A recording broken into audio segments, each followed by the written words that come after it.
This is Optimal Finance Daily, episode 1358.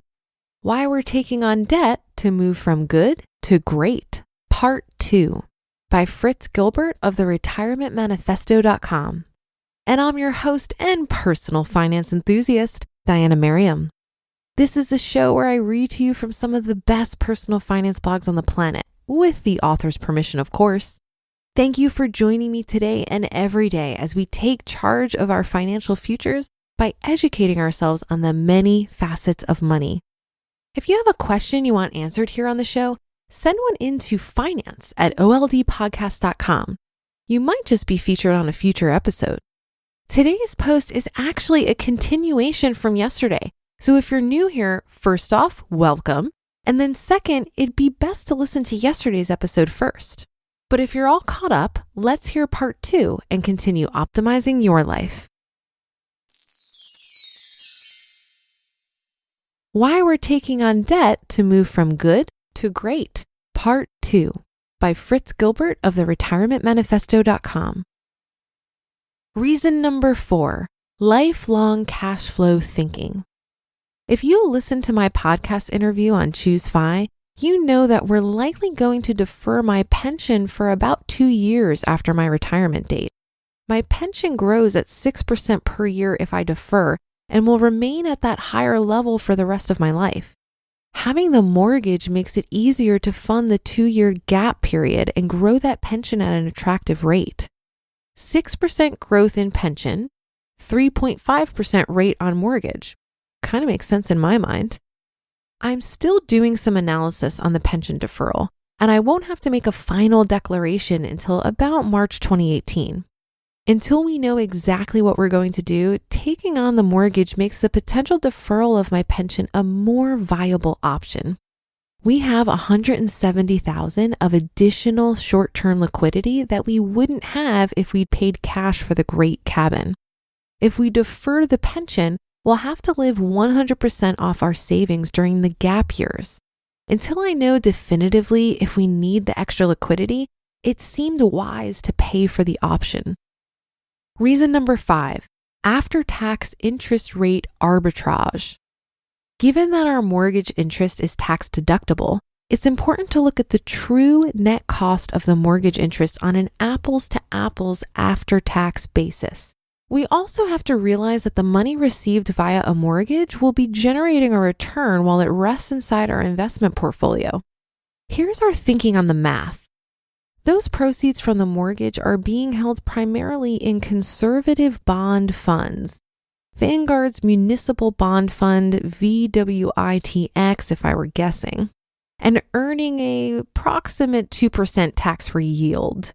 Since the 3.5% mortgage tax is, for now, tax deductible, our net after-tax cost of the mortgage is closer to 2.5%. So in essence, it's costing us less than 0.5% to borrow the money. 2% tax-free yield, approximate 2.5% after-tax mortgage interest. Gee, that mortgage just got pretty cheap. On an apples-to-apples basis, we're paying something like 0.5% net cost after tax. Not a bad price to pay for the flexibility it'll provide as we phase into retirement. The low-cost option just got cheaper. Reason number 6, we can always pay it off. This decision isn't non-reversible. We have the liquidity set aside from the sell for cash, buy with mortgage transaction. Once we finalize the sale of the good cabin for cash, the entire net proceeds from the sale will be sitting in our investment accounts, awaiting my final analysis of the pension deferral. We'll most likely pay off the mortgage after my pension starts paying us after our 2-year deferral, though in reality, we can pay it off anytime we choose. For now, we choose to keep the debt as the flexibility it provides is worth the cost of the option.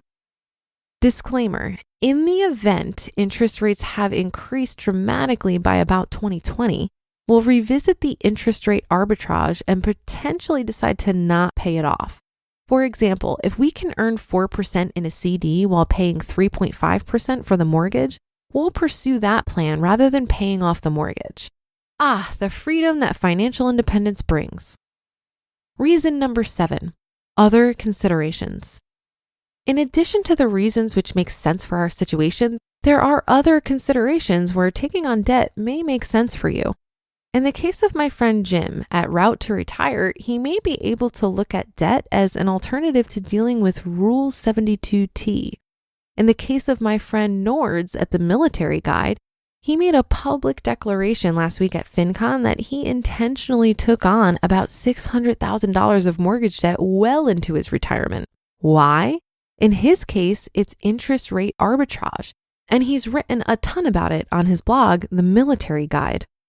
Nor's a really smart guy, and it felt good knowing he and I had made the same decision about assuming more debt in retirement. Never rely strictly on rules of thumb, that is, pay off all debt before retirement. Evaluate your situation and make your decision based on what makes sense for you. Reason number 8, what if I'm wrong? But what if I'm wrong? Traditional logic says you should pay off a mortgage before you retire, and we most certainly could do that.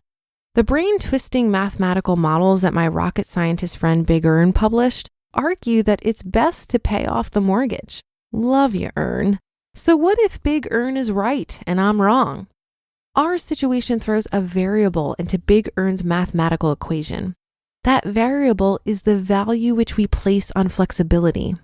It's worth a lot to us, and it won't cost much. It tilts our decision to take on the debt for the 7 reasons you heard in this post. Even if we're wrong and our situation is sub-optimized from a purely financial sense, we won't be off by much, and we'll enjoy the benefit of flexibility which our decision provides. To us, it's worth the risk. If we're wrong, it won't cost us much. If we're right, it'll turn out it was worth the cost. Conclusion. Not all debt is bad debt. Sometimes the flexibility that debt provides is worth the cost involved. In our case, our decision is that taking on debt is okay in our move from good to great. What about you? Don't be a blind buffalo following the herd over the cliff. Think for yourself and realize sometimes it's okay to go against the herd. They're all dead at the bottom of the cliff, remember? Look at each of the financial decisions you face as you approach your retirement through a clear lens. Apply the filters that matter to you and think through the cost-benefit equation in each decision you face.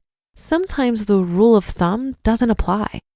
Make sure you understand the risk if you're wrong and minimize your downside. Do it right in the majority of your decisions, and you're well on your way to achieving a great retirement. You just listened to part 2 of the post titled, Why We're Taking on Debt to Move from Good to Great by Fritz Gilbert of the retirementmanifesto.com. Finishing up this post brought to mind for me the classic debate of should I pay off my mortgage or should I invest that money? And what's so frustrating about this question for many of us is that the answer is always, it depends. I think Fritz does a great job explaining and analyzing his very specific circumstances to make the best decision regarding financing his new cabin. He doesn't take the blanket advice to pay off your house before retirement. He really breaks it down and tests the assumptions of this advice against his unique situation, comfort level, and desire for flexibility. I find it's important to analyze the numbers to find the most optimal way of managing your finances and marry those options with non-monetary considerations related to quality of life. So for example, when I first bought my house, I had a roommate paying rent, covering about 90% of my mortgage. Some people call this house hacking. It was a great way to reduce my housing costs. However, over time, sharing my space with a roommate started to negatively affect my quality of life. So when they moved out, I decided to not get another roommate. If I was making this decision purely on dollars and cents, I'd get another roommate. That was an extra $6,000 per year to throw at my investments. But that's the tricky thing about decisions around money. There are many other non-monetary considerations that come into play. And that's another episode of Optimal Finance Daily in the books. Thank you for your support and for listening every day. Enjoy your weekend, and I'll be here with another post for you tomorrow, where your optimal life awaits.